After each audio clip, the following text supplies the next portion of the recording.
Mengapa tetangga Anda masih memelihara ayam? Dan mengapa mereka salah? Bayangkan sebuah mesin produksi yang beratnya tidak lebih dari sebuah ponsel pintar, tetapi mampu memproduksi telur melebihi bobot tubuhnya sendiri setiap beberapa minggu. Di dunia peternakan rumahan, ada satu kebohongan kolektif yang terus direproduksi oleh para ahli dari sofa, bahwa jika Anda ingin mandiri pangan atau mencari pendapatan tambahan dari pekarangan, Anda harus memelihara ayam. Mari kita bongkar mitos ini dengan matematika sederhana yang sering diabaikan. 1 ekor ayam petelur membutuhkan sekitar 1 letilu hingga 1 luai gram pakan per hari. Dalam setahun, di bawah manajemen yang sangat ideal, ayam tersebut mungkin memberi Anda ruari-luah hingga dawantonate luah butir telur. Sekarang, mari kita lihat burung puyuh. 1 ekor puyuh petelur betina mengonsumsi kurang dari 30 gram pakan per hari. Bahkan seringkali hanya sekitar 22 hingga 25 gram. Dengan jatah pakan yang sangat minim itu, seekor puyuh mampu menghasilkan hingga lebih dari 300 butir telur dalam setahun. Artinya, dengan anggaran pakan yang sama untuk menghidupi 1 ekor ayam, Anda bisa memberi makan 4 hingga 5 ekor burung puyuh. 5 ekor puyuh ini akan memproduksi total sekitar 500 butir telur setahun. Sementara 1 ekor ayam Anda tetap mentok di angka 2/5. Bagi peternak kecil yang bergerak dengan ruang terbatas dan margin keuntungan yang tipis, selisih efisiensi ini bukan lagi sekadar angka di atas kertas. Ini adalah pembeda antara hobi yang menguras dompet dan unit produksi yang menghasilkan keuntungan nyata, lompatan sejarah. Dari burung penyanyi menjadi soko guru protein di Indonesia dan wilayah Asia Tenggara, burung puyuh, atau yang secara ilmiah dikenal sebagai Coturnix japonica, bukanlah hal baru. Secara historis, burung ini awalnya dipelihara di Asia Timur sebagai burung penyanyi karena suaranya yang unik. Namun, melalui seleksi genetik yang ketat selama berabad-abad, puyuh bertransformasi menjadi salah satu konverter pakan, menjadi protein paling efisien di planet ini, di pasar domestik kita. Telur puyuh telah menjadi bagian tak terpisahkan dari budaya kuliner. Dari pelengkap bubur ayam, sate puyuh di angkringan, hingga menu wajib di warung makan Tegal, warteg, permintaannya sangat stabil dan cenderung tinggi setiap harinya. Ironisnya, sebagian besar pasokan ini masih mengandalkan peternakan skala besar yang rentan terhadap fluktuasi harga pakan pabrikan. Peternak skala rumahan, homesteaders di Indonesia, banyak yang belum menyadari bahwa mereka bisa mengambil porsi kue pasar ini tanpa perlu memiliki lahan berhektar-hektar. Konflik mitos. Jebakan skala besar versus realitas pekarangan mitos terbesar yang beredar di kalangan pemula adalah bahwa peternakan puyuh hanya menguntungkan jika dilakukan dalam skala ribuan ekor dengan kandang baterai raksasa. Ini adalah pola pikir keliru yang sengaja ditiupkan agar Anda mengurungkan niat sebelum mulai. Faktanya, puyuh adalah unggas yang mendiami ruang vertikal dengan sangat efisien. Mereka tidak membutuhkan padang rumbal atau umbaran terbuka seperti ayam kampung. Sifat alami mereka yang menyukai ruang komparatif yang aman justru membuat puyuh sangat ideal dipelihara di dalam ruangan terkonversi, seperti sudut garasi yang tak terpakai, bekas gudang, atau selasar belakang rumah. Keunggulan spasial ini membuat hasil per are atau per meter persegi dari peternakan puyuh jauh melampaui jenis unggas apapun. Anda bisa menumpuk kandang hingga per atau lamo tingkat ke atas.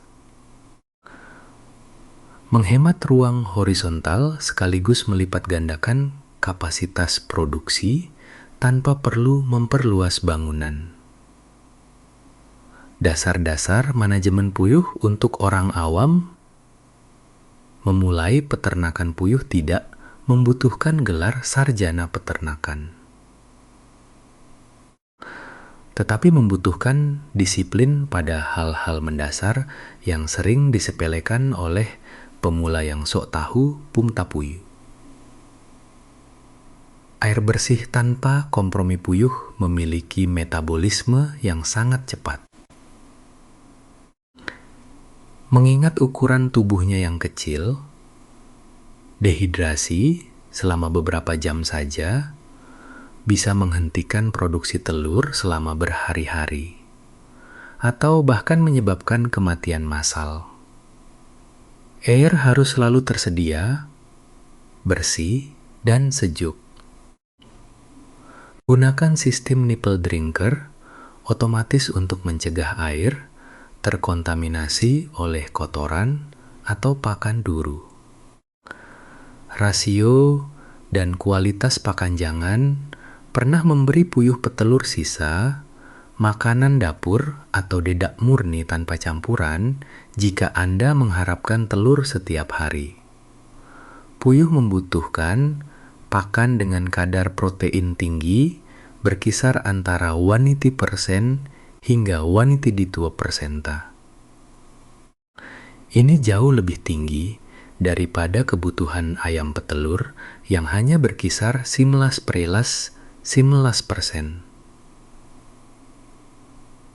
Rasio pakan yang tepat memastikan pembentukan cangkang telur yang kuat dan menjaga bobot tubuh burung tetap ideal trili. Kontrol iklim dan kesejahteraan hewan puyuh sangat sensitif terhadap perubahan suhu yang ekstrem dan fluktuasi angin, draft. Di iklim tropis seperti Indonesia, sirkulasi udara atau ventilasi adalah kunci utama. Udara harus terus bergerak untuk membuang amonia dari kotoran, tetapi embusan angin kencang yang langsung menerpa tubuh puyuh akan membuat mereka stres. Stres pada puyuh langsung berdampak pada rontoknya bulu dan berhentinya produksi telur pongtatir. Manajemen cahaya untuk merangsang hormon reproduksi agar bertelur konsisten. Puyuh membutuhkan pencahayaan sekitar ditulas hingga 1 jam per hari. Di Indonesia, kita beruntung mendapatkan sekitar 12 jam cahaya matahari alami. Artinya, Anda hanya perlu menambahkan lampu pijar atau LED berdaya rendah di dalam kandang selama 2 hingga 4 jam setelah matahari terbenam. Kesimpulan praktis pertama, garis waktu yang mustahil ditandingi jika Anda membeli anak ayam di OC. Anda harus memberi mereka makan, merawatnya, dan membersihkan kandangnya selama loas hingga 2 hari minggu sebelum Anda melihat telur pertama Anda. Itu berarti 5 bulan penuh pengeluaran tanpa ada pemasukan sama sekali.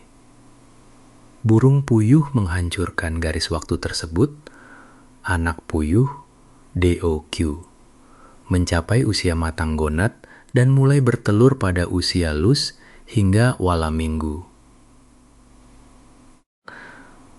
Dalam waktu kurang dari 2 bulan, siklus investasi Anda sudah berbalik menjadi siklus produksi. Bagi seorang peternak mandiri yang mengelola anggaran dengan ketat. Perbedaan waktu 3 bulan ini adalah penentu mutlak. Apakah usaha Anda akan bertahan atau gulung tikar di tengah jalan? Pilihan varietas puyuh yang salah akan membuang-buang uang Anda untuk pakan yang sia-sia.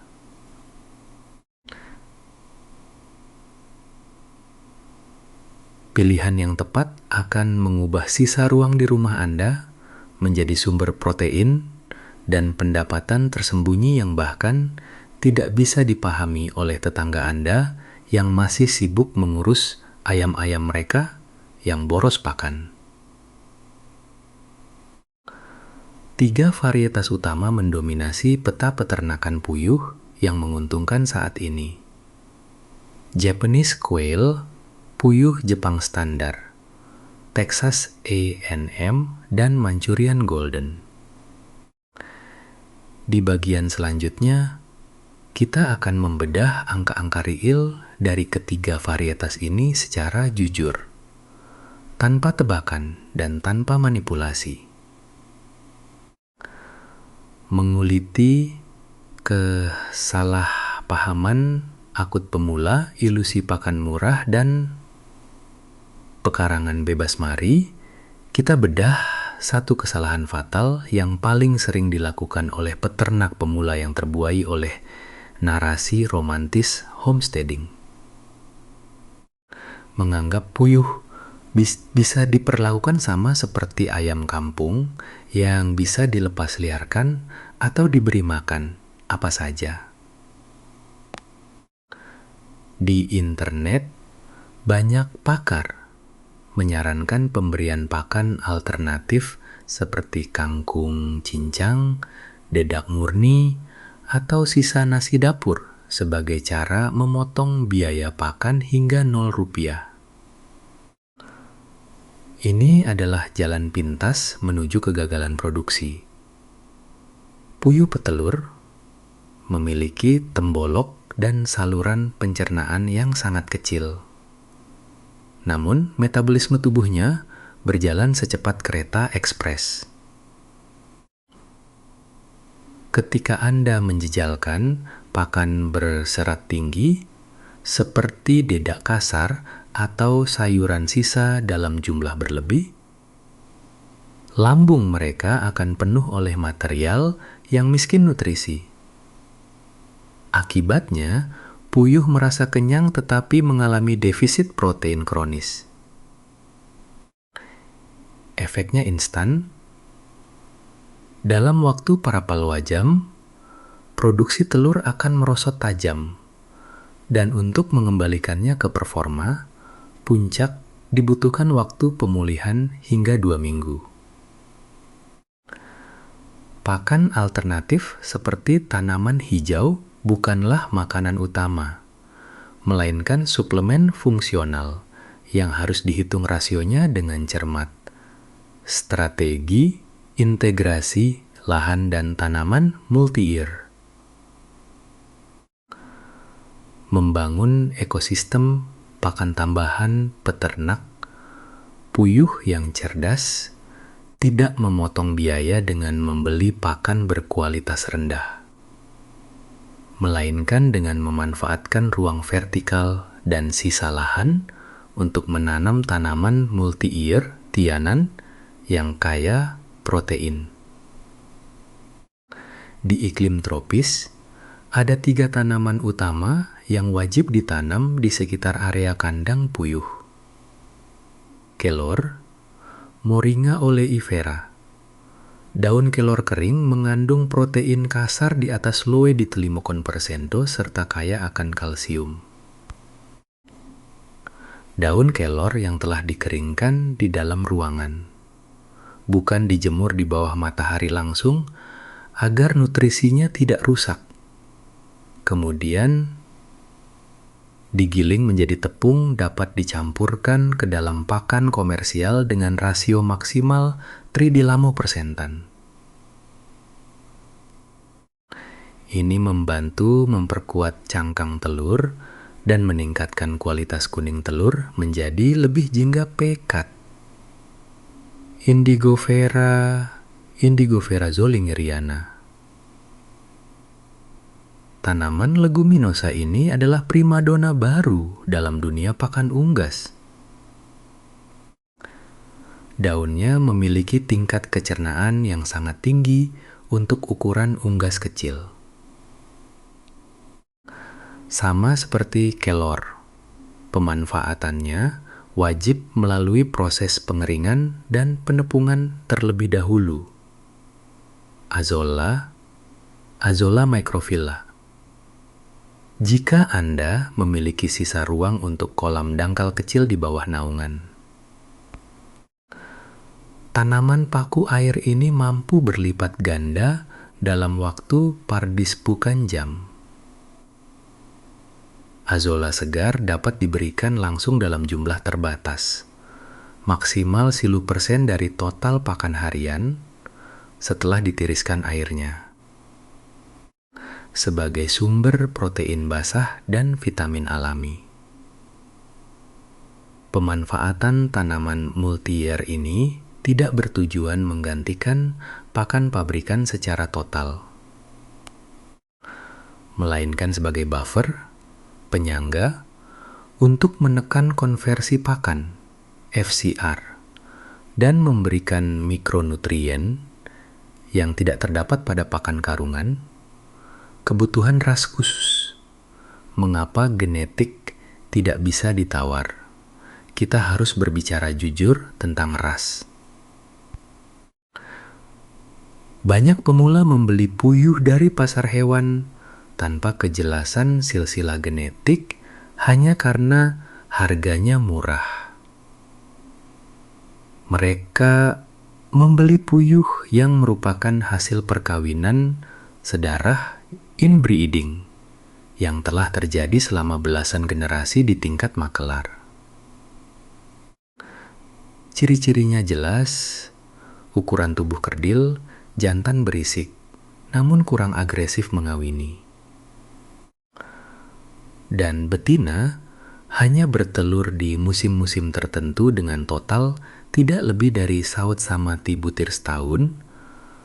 Ras Japanese Quail, Coturnix japonica, yang unggul harus berasal dari galur murni yang diseleksi untuk tujuan produksi spesifik. Ras petelur yang stabil memiliki bobot betina dewasa berkisar antara Staola mutu hingga Staotapantis gram.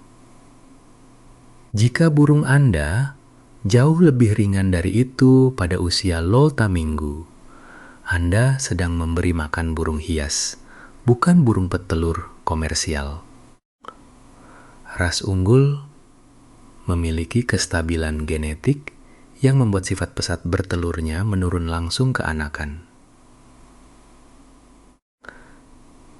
Tanpa fondasi genetik yang kuat, semua teknik manajemen pakan tercanggih sekalipun tidak akan mampu mendongkrak produksi telur melewati angka 2 sus butir per tahun.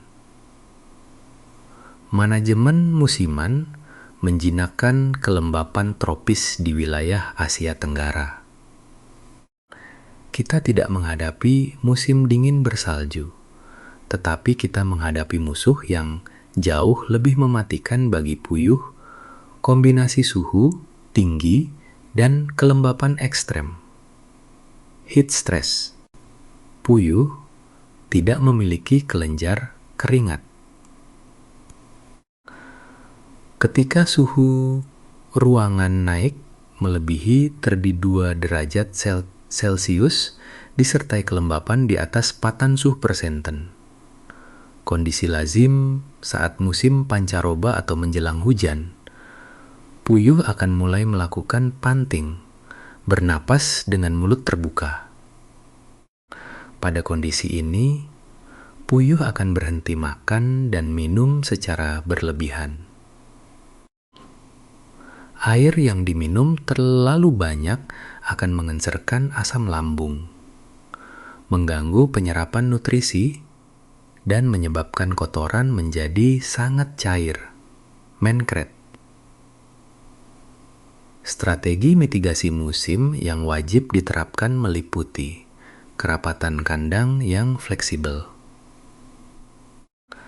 Pada musim kemarau yang panas, kurangi populasi per kotak kandang sebesar dalimu-limulas perasa. Jika standarnya 1 meter persegi diisi taranti ekor, turunkan menjadi trintih-tranti 5 ekor saja untuk memberikan ruang sirkulasi udara di antara tubuh burung. Arah hadap, kandang baterai atau rak puyuh harus dibangun menghadap utara selatan, bukan timur barat. Ini mencegah sinar matahari langsung menerpa bagian dalam kandang yang bisa menaikkan suhu amonia secara drastis dan membakar mata puyuh alokasi lahan ruang sempit. Efisiensi 3 dimensi. Mari kita hitung pemakaian lahan secara real tanpa presisi palsu. Untuk memelihara stak ekor ayam dengan sistem semi-intensif, Anda membutuhkan setidaknya lahan pekarangan seluari hingga 3 meter persegi agar tanah tidak cepat jenuh oleh bakteri dan bau kotoran untuk stak ekor burung puyuh.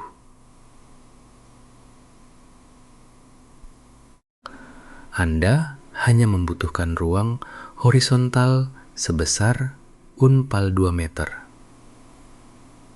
Bagaimana caranya? Dengan sistem kandang baterai vertikal setinggi paber hingga 5 tingkat. 1 tingkat kandang dengan ukuran panjang 2 cm, lebar 1 cm, dan tinggi 30 cm, dapat menampung 2 hingga 2 5 ekor puyuh dewasa dengan sangat nyaman, sesuai standar kesejahteraan hewan. Di bawah setiap tingkat diletakkan triplex atau talang plastik berlapis sekam padi kapur mati untuk menampung kotoran. Pemakaian lahan secara vertikal inilah yang membuat puyuh menjadi raja pemanfaatan ruang. Lahan sisa pekarangan tidak habis untuk kandang, melainkan bisa dialokasikan penuh untuk menanam tanaman paku air atau kelor yang mendukung sistem pakan harian. Ini adalah blueprint pertanian rumahan modern, padat nutrisi, hemat ruang, dan minim limbah. Kesalahan struktural berikutnya yang sering menguras modal peternak pemula adalah membangun kandang puyuh dengan logika kandang ayam. Di berbagai forum komunitas, masih sering ditemukan pemula yang membuat pagar umbaran luas di atas tanah terbuka, lalu membiarkan puyuh berkeliaran dengan harapan mereka bisa melakukan rotasi merumput atau grazing layaknya ayam buras. Ini adalah kekeliruan fatal yang mengabaikan sifat biologis puyuh.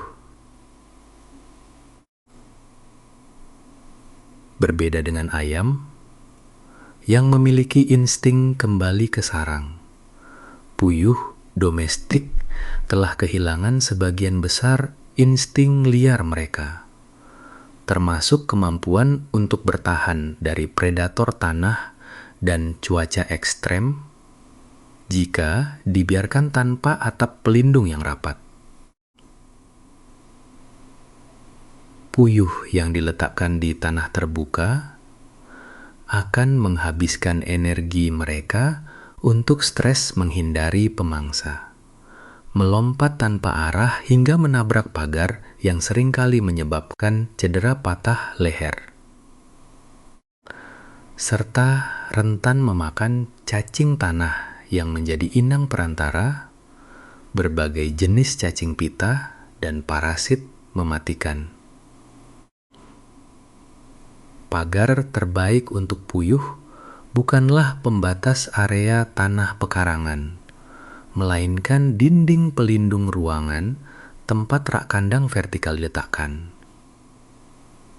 Ruangan tersebut harus sepenuhnya kedap terhadap tikus, ular, dan kucing.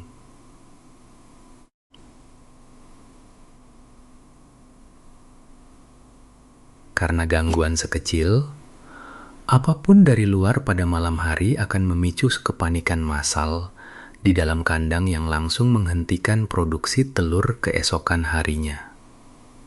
Biaya terbesar dalam operasional puyuh petelur berpusat pada komponen pakan berkualitas tinggi, yang menyerap sekitar 70 hingga 80% dari total pengeluaran bulanan.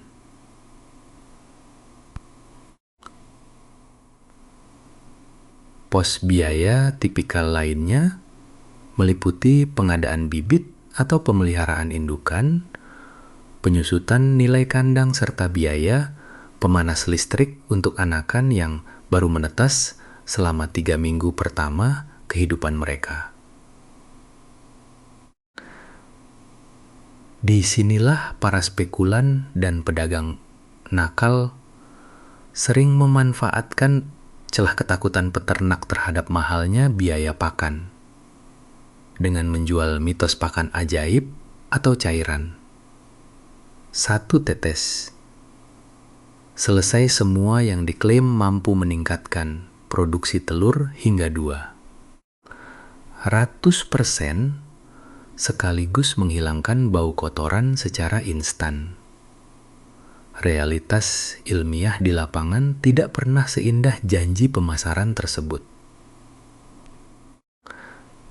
Tidak ada satupun cairan probiotik, jamu herbal mutakhir, atau suplemen impor yang dapat menggantikan peran protein kasar dan asam amino esensial yang seimbang dalam pakan utama.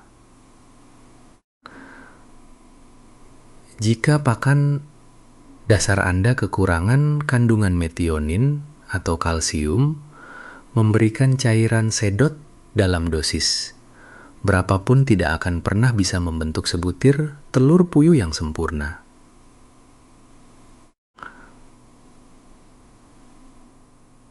Suplemen dan vitamin tambahan memang memiliki fungsi nyata untuk menjaga imunitas tubuh unggas saat pergantian musim atau setelah masa vaksinasi, namun penggunaannya harus berada dalam batas realistis sebagai pelengkap. Bukan sebagai dewa penyelamat dari manajemen pakan yang buruk, menjaga keselamatan hayati dan kebersihan di dalam ruang kerja minimalis. Peternakan puyuh sebenarnya jauh lebih sederhana dibandingkan mengurus unggas besar, asalkan dilakukan dengan konsisten setiap hari. Karena volume kotoran puyuh yang dihasilkan per ekor sangat kecil namun mengandung kadar nitrogen yang tinggi. Pengosongan laci penampung kotoran di bawah setiap tingkat kandang harus dijadwalkan secara rutin setiap 2 atau 3 hari sekali. Kotoran yang dibiarkan menumpuk terlalu lama akan melepaskan gas amonia pekat yang dapat merusak saluran pernapasan puyuh dan memicu penyakit mata snot atau koriza. Pembersihan ini tidak memerlukan bahan kimia, disinfektan yang mahal dan berbau menyengat yang justru dapat meracuni burung puyuh itu sendiri. Penggunaan kapur mati atau kalk yang ditaburkan tipis-tipis di atas bilah penampung kotoran sudah sangat efektif untuk menyerap kelembapan, menekan perkembangan bakteri patogen, dan menetralkan bau menyengat sebelum sempat menyebar ke area pemukiman sekitar. Kebersihan wadah pakan dan jalur air minum juga memegang peranan penting dalam keselamatan jangka panjang seluruh kawanan, di mana pembilasan pipa air secara berkala dengan larutan asam cuka, apel, encer dapat mencegah terbentuknya lapisan lumut dan sumbatan bakteri yang sering menjadi sumber penularan penyakit pencernaan antar koloni. Dengan menjaga alur kerja yang bersih, kering, dan bebas dari intervensi luar, unit usaha rumahan ini dapat terus beroperasi secara produktif tanpa perlu menimbulkan konflik lingkungan dengan tetangga sebelah rumah akibat bau atau lalat. Rangkuman nyata. Memisahkan fakta dari fantasi internet, kita telah menelusuri seluruh anatomi peternakan puyuh rumahan dari hulu ke hilir. Sekarang, mari kita bersikap jujur dan meletakkan semua kartu di atas meja untuk memisahkan kebenaran fungsional dari mitos-mitos yang sengaja dibuat demi klik di media sosial. Mitos di luar sana mengatakan bahwa puyuh adalah unggas ajaib tanpa biaya yang bisa memproduksi ratusan telur hanya dengan memakan rumput pekarangan dan sisa dapur. Faktanya, puyuh adalah konverter protein yang sangat efisien, tetapi efisiensi tersebut menuntut bahan baku yang presisi. Anda harus memberikan pakan dengan protein kasar minimal % jika ingin melihat telur di dalam wadah setiap pagi. Mitos lain mengklaim bahwa peternakan puyuh harus dimulai dalam skala ribuan ekor dengan modal puluhan juta rupiah agar menghasilkan. Realitasnya menunjukkan sebaliknya. Kekuatan terbesar puyuh justru terletak pada fleksibilitas ruangannya. Menggunakan sisa sudut garasi, selasar belakang, atau gudang kecil kosong dengan sistem rak vertikal adalah cara paling rasional untuk membangun unit produksi pangan mandiri tanpa perlu berutang ke bank. Daftar periksa realistis. Sebelum membeli burung pertama, Anda jangan pernah mendatangkan 1 ekor. Burung pun ke pekarangan Anda sebelum Anda mencentang seluruh daftar persiapan dasar berikut ini secara nyata. Bukan sekadar rencana di kepala. Verifikasi ruang dan sirkulasi. Apakah Anda memiliki ruangan yang terlindung dari angin kencang secara langsung, namun memiliki ventilasi udara yang cukup untuk membuang gas amonia? Ruangan tersebut harus 100% aman dari jangkauan tikus got, kucing, dan ular. Kepastian sourcing pakan berkualitas. Apakah ada toko pakan ternak terdekat yang menyediakan pakan khusus puyuh petelur quail layer secara konsisten? Jika tidak ada, apakah Anda sudah menghitung logistik untuk mendatangkan pakan berkualitas tanpa harus berkompromi dengan pakan ayam buras? Sistem pengairan otomatis. Apakah Anda sudah menyiapkan instalasi nipple drinker dan tandon air kecil di atas rak kandang? Mengandalkan mangkuk air terbuka, di dalam kandang puyuh adalah undangan terbuka untuk kontaminasi kotoran dan penyakit pencernaan, alur manajemen, limbah. Kemana kotoran puyuh akan dipindahkan setiap 2 atau 3 hari sekali? Apakah Anda sudah menyiapkan tempat pengomposan tertutup atau bekerja sama dengan tetangga yang membutuhkan pupuk organik tinggi nitrogen untuk tanaman mereka? Sumber genetik yang jelas.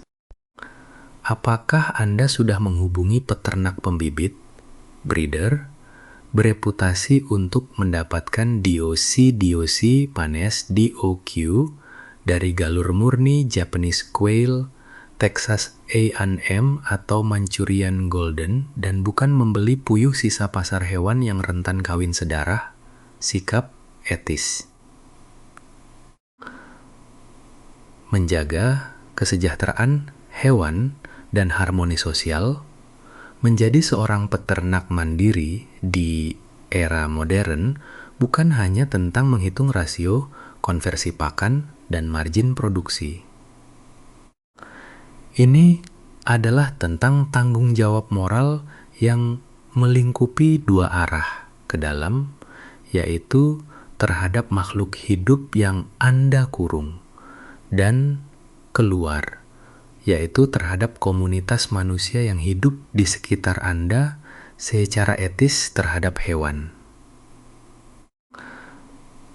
Sistem kandang baterai vertikal bukanlah alasan untuk menjejalkan puyuh hingga mereka tidak bisa membalikkan badan. Kepadatan yang berlebihan adalah bentuk kekejaman yang berujung pada kanibalisme, stres tinggi, dan kerontokan bulu. Pastikan setiap ekor puyuh mendapatkan ruang minimal 1 lamatu hingga 12 cm persegi di dalam kotak kandang.